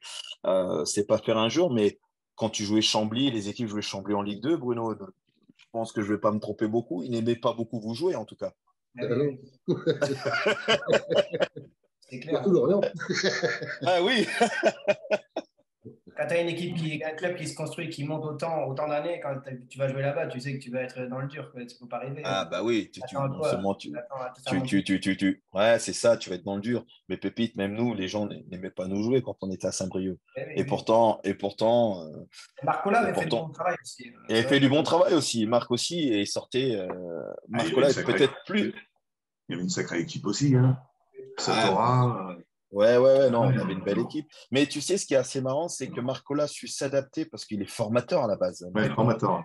Hein, c'est un formateur, il a formé combien de jeunes au PSG qui ont pu après avoir des carrières diverses. Mais oui, il a pu aussi réussir parce qu'on a su écouter, s'adapter aussi à ce qu'il nous proposait. Et c'est toute la difficulté aujourd'hui, pour toi qui es coach aussi, pour nous tous qui sommes de l'autre côté, voilà, de faire adapter les trucs. Et moi, je finirai avec ça. Moi, mais les gamins que j'ai eu en 17 ans à Cherbourg, écoute, ce que disait Christian, moi, je l'ai mis en place et les gamins ont adhéré. Oui. Les gamins ont adhéré. C'est important, c'est le coach qui fait adhérer. Ouais, on a fait une année mais fantastique. La preuve, c'est qu'on monte en cadets nationaux. Pas cadets nationaux, regarde que je suis en moins de 17 nationaux. Parce que voilà, je voulais que les gamins s'éclatent et jouent. Tu peux avoir de la rigueur, tu peux demander beaucoup de choses, notamment sur le plan athlétique. Mais si tu prends et tu as un cadre que tu as défini avec eux dans lequel ils s'imbriquent, tu peux aller partout. Aller partout. Moi, je vais juste vous pouvez quitter en même temps que je fais le truc. Moi, je vais déjà vous remercier d'avoir participé. Et je vais montrer donc, le logiciel Kitcom Foot, en fait, qui aujourd'hui, encore une fois, pour y être, et comme Seb et Imed, qui sont encore dans le milieu entraîneur, aujourd'hui, les clubs amateurs, ils sont dans le dur financièrement, ça c'est clair et net. Et en fait, on a créé un outil qui s'appelle Kitcom Foot et qui permet de générer de l'argent pour les clubs. Donc, générer de l'argent comment? La logique, elle est assez simple. Aujourd'hui, un entraîneur, il est au bord d'un terrain et qu'il y a des panneaux autour d'un terrain. Je suis prêt à parier qu'aucun entraîneur ou aucun joueur ou aucun supporter est capable de sortir du terrain en disant quelle est la marque qu'il y a sur un panneau. Donc aujourd'hui, un panneau, à part en Ligue 1 où il clignote dans tous les sens et on les connaît, en amateur, les panneaux, ils servent à pas grand-chose. Ils pourrissent. Si. Ils servent à quoi? Moi, je repérais les panneaux qu'il y avait autour des buts pour avoir un point. Derrière le but, ceux-là, ils sont importants. Ceux-là, ils sont très. Seb, non? Ouais, exact. Derrière les buts, ceux-là, il faut des panneaux en couleur, des beaux fluos qui font bien. On est d'accord. Et même la tenue du gardien. Oui, tout ce qui peut être repère rapide, je suis d'accord. Exactement. Bruno le sait aussi, hein. Il a marqué les buts. Du coup, on a inventé un logiciel qui s'appelle Kitcom Foot et qui permet de faire des animations, comme toi, tu vois régulièrement, Robert, en Ligue 1 et à la télé, avec les joueurs et les photos des joueurs qui apparaissent. En fait, exactement. On l'a fait et ça marche pour tous les niveaux et toutes les équipes d'un club, pas que l'équipe première. Tous les clubs communiquent souvent que l'équipe première. Et au final, ils oublient qu'il y a 60 équipes dans le club, voire plus. Donc, du coup, l'idée, c'est que les clubs peuvent justement faire des animations comme pour ton équipe première et comme à la télé, mais avec des catégories de 17, de 18, de 16, de 15, de 14. Et ils peuvent générer de l'argent. Donc, je montre ça sur 2 secondes. Vas-y. Donc, voilà. En fait, c'est un site où tu as un profil, tu mets ton logo, tes maillots qu'on fabrique. Donc, on leur fabrique les maillots. Et donc, après, tu as des animations comme ça, comme à la télé. Et donc, tu as les joueurs, tu vois, si je te prends celle-là, par exemple, tu as l'animation. Et ça, tu peux le faire avec tes U15, tes U17, tout ce que tu veux. Comme à la télé, ils ont la composition d'équipe avec leurs têtes qui apparaissent. Et comme vous le disiez tout à l'heure, les gamins aujourd'hui, les réseaux sociaux, Instagram, Facebook, tout ce que tu veux, c'est leur tasse de thé. Et aujourd'hui, un gamin de 15 ans qui a sa photo qui apparaît sur une composition d'équipe, il va le partager, ses copains, ses parents, ses grands-parents, tout le monde partage. Et donc, ça crée de la communication sur le club. L'avantage, c'est que chaque animation que tu as, en fait, tu peux glisser un partenaire dessus. Donc, la logique, elle est assez simple. Aujourd'hui, si un club prend un abonnement dans Kitcom Foot, ça va lui coûter 150 € l'année, donc c'est que dalle. Et en contrepartie, s'ils trouvent pour chaque équipe, ils vont diffuser des animations, chaque équipe va chercher un partenaire, ne serait-ce qu'à 100 € l'année, donc c'est que dalle. Multiplie ça par 10 équipes, ça fait 1 000 € qui rentrent pour le club en bénéfice. Donc, l'idée, c'est que les clubs aujourd'hui veulent tous des caméras autonomes, veulent tous du matos pour leurs entraînements et autres. L'idée, c'est ça, c'est qu'ils génèrent en fait, par le biais de ces animations, des choses qui vont leur permettre donc d'avoir des animations où il y aura les logos des partenaires et les gamins vont être mis en avant. Donc là, par exemple, l'élection du meilleur joueur après le match, pour l'avoir testé, une animation, ça fait entre 600 et 4000 vues, une animation. Et l'avantage, c'est que c'est quantifiable sur les réseaux sociaux. Alors qu'un panneau autour d'un terrain, ce n'est pas quantifiable. Donc là, la différence, c'est que sur l'année, on sera capable de dire que l'animation a été vue ou les animations ont été vues X fois. Donc voilà, donc c'était ça que je voulais montrer. C'est un truc qu'on a lancé il y a très peu de temps, il y a quelques jours. Non, mais tu n'as pas les commentaires de Robert Malm. Ah non, on n'a pas les tu peux les rajouter quand tu publies en story sur Instagram ou sur Facebook, tu peux les rajouter. Ah, écoute, Et donc, avec voilà. grand plaisir. En tous les cas, l'idée globale, c'est quoi? C'est de faire que les clubs aient d'autres sources de revenus. Et aujourd'hui, bah, c'est vrai qu'aller prendre un panneau à 1500 balles autour du terrain, c'est pas simple. Et vendre une animation sur les réseaux sociaux, c'est beaucoup plus facile, surtout quand toutes les équipes peuvent en profiter. Et ça peut générer énormément de vues, de partages, de likes, etc. Et se professionnaliser aussi. Et bien, exactement. Mais regarde les réseaux sociaux, ils parlent que de l'équipe première. Aujourd'hui, est-ce que tu as des animations pour les 14 ans, les 15 ans? Alors que qui diffuse sur les réseaux sociaux? Les 14, les 15, les 16, 17, 18, 19. C'est eux qui communiquent sur les Instagram et tout ça. C'est eux les pros des réseaux sociaux. Donc aujourd'hui. Tu peux pas, tu es toujours en thalassothérapie. Ah oui, c'est toujours en thérapie. Donc en tous les cas, voilà. C'était pour faire un petit aparté pour vraiment ça. Un attaquant. Voilà, c'était pour faire un aparté. Et encore une fois, l'argent, à la base, ce n'est pas pour que ça aille sur un joueur en équipe première qui a des pieds carrés, mais c'est plutôt pour faire que les équipes puissent avoir des caméras, pourquoi pas, ou du matos. Et c'est là où ça devient très intéressant. Et le club, s'il n'est pas bête, au bout de quelques temps, je pense, s'il a 10 équipes, il ramène un sponsor à 500 €, ça lui fait 5 000 € qui rentrent. T'inquiète qu'ils vont pouvoir payer des joueurs dans quelques temps. Bien vu, sous cette forme-là. Ouais. Oui, mais c'est ça. Bonne idée. Voilà, donc j'ai des bonnes idées, mais il faut la communiquer. Donc, non seulement plus Pépite, c'est une bonne idée, mais surtout, c'est à tous ceux qui vont chercher les sponsors, tu sais, les commerciaux, tout ça. Oui. Je pense qu'ils devraient avoir ça sur l'ordinateur et le présenter aussi aux partenaires, aux futurs partenaires, aux potentiels partenaires, en disant, voilà, vous nous prenez le panneau. Alors, c'est vrai que chez les pros, maintenant, tout est en LED et digitalisé, c'est vrai.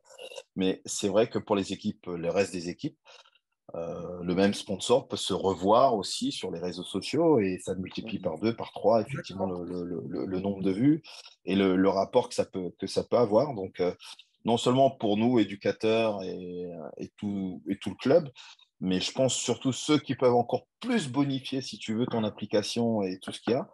Ce sont tous ces commerciaux qui vont chercher tes partenaires financiers en leur mettant ça dans le deal. Je pense que certains basculeraient peut-être un tout petit peu plus vite que d'avoir un simple panneau autour d'un terrain. Exactement. Mais c'est bien ce que tu dis parce qu'à mon club, beaucoup sont des étudiants, tu sais, qui sont en contrat d'alternance, qui sont souvent en STAPS ou autre. Et c'est vrai qu'aujourd'hui, je sais que le club leur avait demandé au début de saison, voire l'année dernière, d'aller vendre des pubs. Mais des panneaux, va vendre un panneau à un mec déjà qui galère dans son entreprise, c'est pas simple. Et surtout, il n'y a aucun retour. Là, la différence, c'est que le jeune, il va s'éclater parce qu'il vend quelque chose sur les réseaux sociaux. Le jeune, il est à fond, il connaît tout par cœur. Tu n'as même pas besoin de le former, il connaît tout. Donc, c'est que l'animation va être visible, elle va être quantifiable. Combien de vues, combien de likes, combien de commentaires, combien de partages. À partir de là, il a un chiffre commercial à dire au mec, voilà, ton anime, elle a été vue 4000 fois cette semaine. 4000 fois, c'est ça, quoi. Et aujourd'hui, le logo du partenaire sera vu. Et la différence, c'est que l'étudiant, comme tu dis, tu vas facilement le convaincre à aller vendre ce genre de pub plutôt qu'un panneau. Et tu vas amener des joueurs et des gamins à venir sur ce côté commercial que les clubs ont besoin. Aujourd'hui, si c'était que de moi et si j'étais président d'un club, je serais content d'avoir 1 ou 2 commerciaux vraiment salariés du club. Parce que c'est ça qui manque aujourd'hui, c'est que les clubs, ils veulent des sous pour payer quoi? Les joueurs. Sauf qu'aujourd'hui, les joueurs, ils ne te rapportent rien. Je suis désolé. Donc voilà, donc c'est vraiment en aparté, mais c'était bien ça le but, de montrer que il y a Stouti qui est lancé il n'y a pas longtemps. Il y a déjà 5 clubs qui se sont inscrits. C'est très récent. Et c'est vraiment content de voir que ces clubs déjà ont pris le pas. Il y a 250 inscrits quand même en si peu de temps. Maintenant, les clubs, on est en fin de saison, donc ils sont en train de découvrir. Mais l'idée, c'est bien de les amener à faire ça et à essayer. Et encore une fois, ce n'est pas que pour l'équipe première. Donc, si les présidents ont compris, les entraîneurs, si vous voulez les caméras autonomes et toute la clique à 3 000 balles ou 4 000 balles, trouvez un partenaire par équipe et vous allez vite l'avoir, votre caméra. Voilà. OK? Parfait. En tous les cas, merci les gars. Avec grand plaisir. Et puis toi, Robert, merci d'être venu. Merci d'être passé, Robert. Écoute, avec grand plaisir, ça m'a fait plaisir de revoir certaines têtes. Seb, ça fait un bon moment que je ne l'avais pas vu, mon pépite. Et Bruno, il n'y a pas si longtemps que ça, mais pareil, j'aimerais tant le revoir sur un banc parce que voilà, c'est pareil, des hommes comme ça nous manquent. Puis, écoute, gravis les échelons et puis Merci. Qu'on te retrouve un de ces quatre au même titre. D'ailleurs, Imed, t'en es où? Je voulais juste savoir, t'en es où au niveau? Parce que toi, tu as pris pour le maintien, c'est ça? Ouais, bah, on est remonté de la 13e place à la 5e pour l'instant. Voilà. Bravo. Donc, on va essayer de serrer encore un petit peu pour se maintenir, pour se sauver. Okay. Et puis, je gère tout le projet du club, en fait. C'est bien. Mais c'est bien. Voilà. Donc, bon. Voilà. Merci en tous les cas à tous. C'était un plaisir. Merci. Les gars, merci beaucoup. Merci. Ciao. Allez, à bientôt. Salut. Ciao.